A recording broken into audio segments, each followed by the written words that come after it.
பாரம்பரிய சமையல் நிகழ்ச்சியில் மீண்டும் உங்களை சந்திப்பதில் மகிழ்ச்சி. நம்ம பாரம்பரிய சமையல் நிகழ்ச்சியில் அடுத்து பார்க்க போகிறது சுரைக்காய் பொரியல். சுரைக்காய் பொரியல் செய்வதற்கு தேவையான பொருட்கள்: சுரைக்காய், வெங்காயம், காய்ந்த மிளகாய், கடுகு, உளுத்தம்பருப்பு, பச்சை மிளகாய், பூண்டு, கருவேப்பிலை, உப்பு, தேங்காய் துருவல், மஞ்சத்தூள், எண்ணெய். இப்போ சுரைக்காய் பொரியல் எப்படி செய்யறதுன்னு பார்க்கலாம்.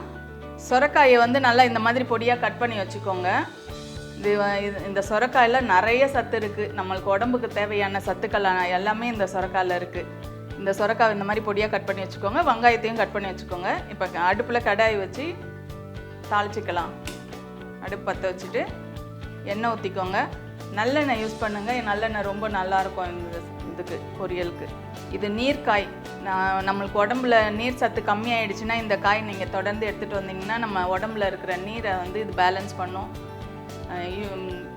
சிறுநீரக ப்ராப்ளம் இருக்கிறவங்க, அதாவது நீர் சுருக்குன்னு வாங்க இல்லைங்களா, யூரின் சரியாக போகாமல், அந்த மாதிரி இருக்கிறவங்களுக்குலாம் இந்த காய் அடிக்கடி சேர்த்துட்டு வந்தீங்கன்னா அந்த ப்ராப்ளம் இருக்காது. கடாய் சூடாயிருச்சு.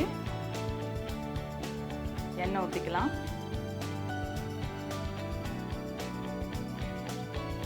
எண்ணெய் சூடானோடனே கடுகு, உளுத்தம்பருப்பு சேர்த்துக்கிறேன்.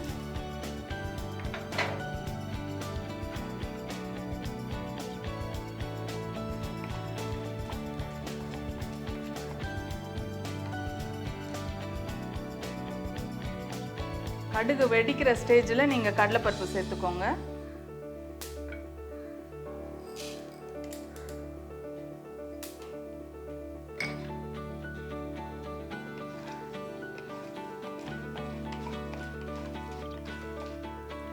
ரெண்டு காஞ்ச மிளகாவை கிள்ளி போட்டுருங்க.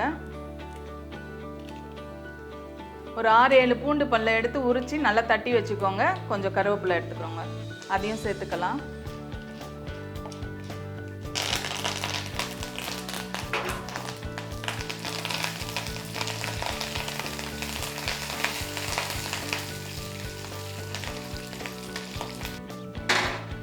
இது கூட ஒரு வெங்காயம் எடுத்து கட் பண்ணி வச்சுருக்கேன், அதையும் சேர்த்துக்கலாம்.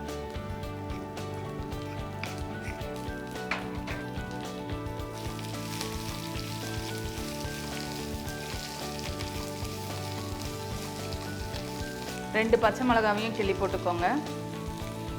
உங்களுக்கு காரம் தேவைன்னா இல்லை வெறும் காஞ்ச மிளகா கூட சேர்த்துக்கலாம். பச்சை மிளகாவும் போடும்போது பொரியலுக்கு நல்லாயிருக்கும்.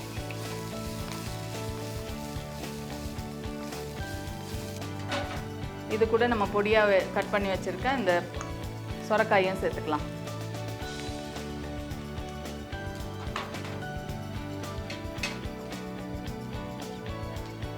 கொஞ்சம் மஞ்சத்தூள் சேர்த்துக்கோங்க.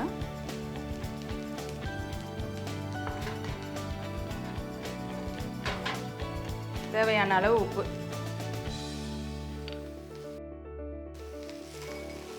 இது தண்ணி விடும், அதனால பார்த்து கொஞ்சமாக தண்ணி சேர்த்துக்கோங்க.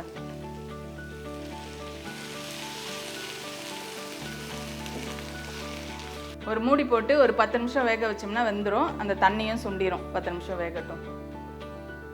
வெந்துட்டுருக்கோம், பார்க்கலாம்.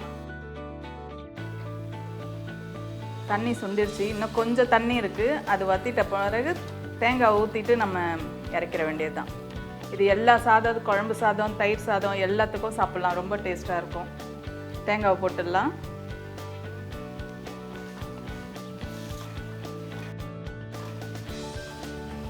தேங்காய் போட்டாச்சு. தண்ணியும் நல்லா வற்றிருச்சு. இப்போ ஸ்டவ் ஆஃப் பண்ணிடுங்க. ஆஃப் பண்ணிவிட்டு ஒரு பவுலில் எடுத்துக்கலாம்.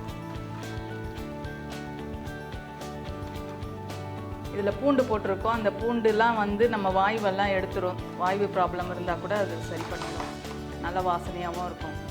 ஒரு சுவையான சுரைக்காய் கூட்டு ரெடி ஆகிடுச்சு. இது நான் சொன்ன மாதிரி இது நீர் சத்து அதிகமாக இருக்கிறதுனால நம்ம உடம்புல இருக்கிற கெட்ட கொழுப்பெல்லாம் இது கரைக்கும். அடிக்கடி உணவில் சேருங்க. நம்ம உடம்புல சர்க்கரை அளவு அதிகமாக இருந்தால் அதுவும் இந்த காய் அடிக்கடி சேர்த்துட்டு வரும்போது சர்க்கரை அளவு கம்மியாகும். நம்ம உடம்புல வாதம், பித்தம், கபம் இது 3 இருந்தாலே நோய் அதிகமாகும். இந்த சுரைக்காயை நீங்கள் அடிக்கடி எடுத்துகிட்டு வாங்க. அதெல்லாம் சரி பண்ணி நம்மளுக்கு உடம்பு ஆரோக்கியமாக வச்சுக்கும். நீங்களும் அடிக்கடி வீட்டில் செஞ்சு சாப்பிடுங்க, ஆரோக்கியமாக இருங்க. வேறு வித்தியாசமான உணவோடு உங்களை சந்திக்கிறேன்.